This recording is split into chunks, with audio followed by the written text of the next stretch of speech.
1466 عیسوی میں جب سلطان محمد فاتح نے البانیہ پر حملہ کیا تو اسی دوران موقع سے فائدہ اٹھاتے ہوئے ونیشین نے اپنا بحری بیڑا بحرہ اجین کے پانیوں میں اتار دیا۔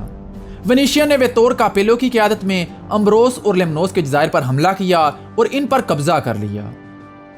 اس کے بعد ویتور کاپیلو نے پاترس کا محاصرہ کر لیا، مگر موریا میں موجود عثمانی کمانڈر عمر بے نے محاصرہ کرنے والی ونیشین فوج پر حملہ کر کے انہیں شکست دی اور بھاگنے پر مجبور کر دیا۔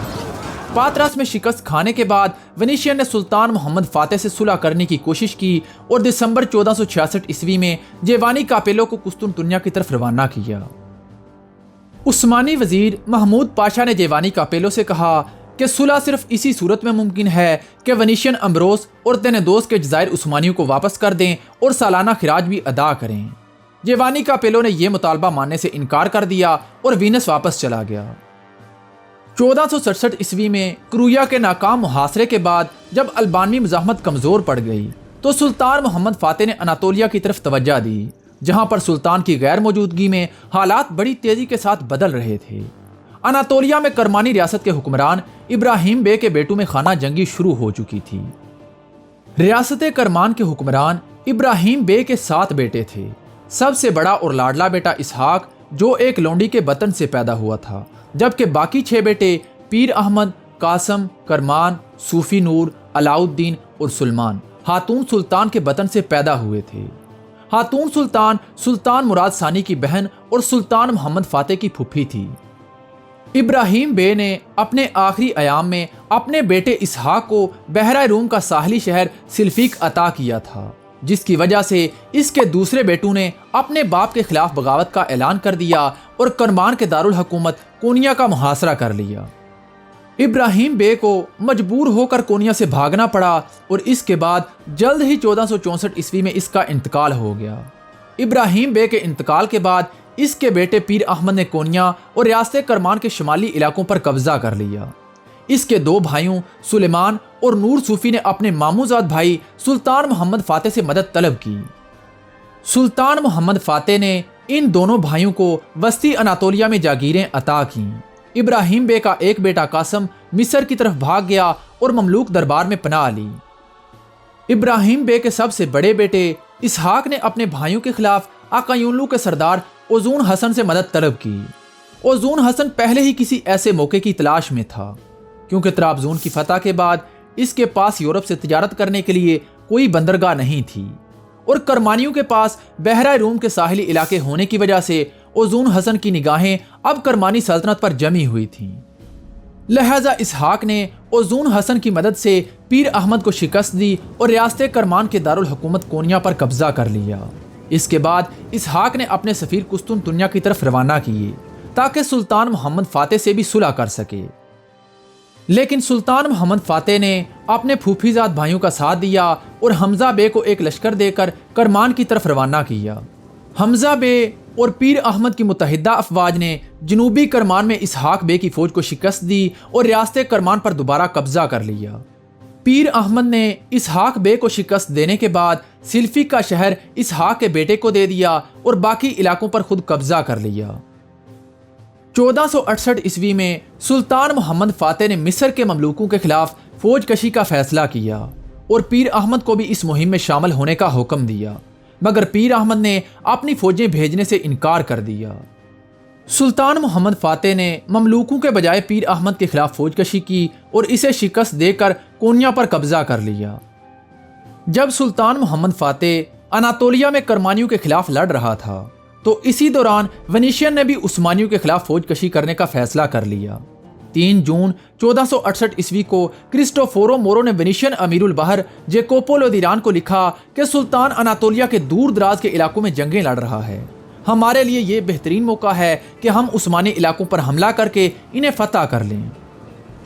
جیکوپو لودیران نے کریتی، کورفو اور بحرہ اڈریانٹی کے علاقوں سے فوجیں اکٹھا کرنی شروع کر دیں، لیکن اسی دوران ونیشین کو خبر ملی کہ عثمانیوں نے اینڈروس پر قبضہ کر لیا ہے اور سلطان محمد فاتح بحرہ اوجین میں موجود ونیشین مضبوط گڑھوں نیگرو پونتے اور نپولیا پر حملے کے لیے بہت بڑا بحری بیڑا تیار کر رہا ہے۔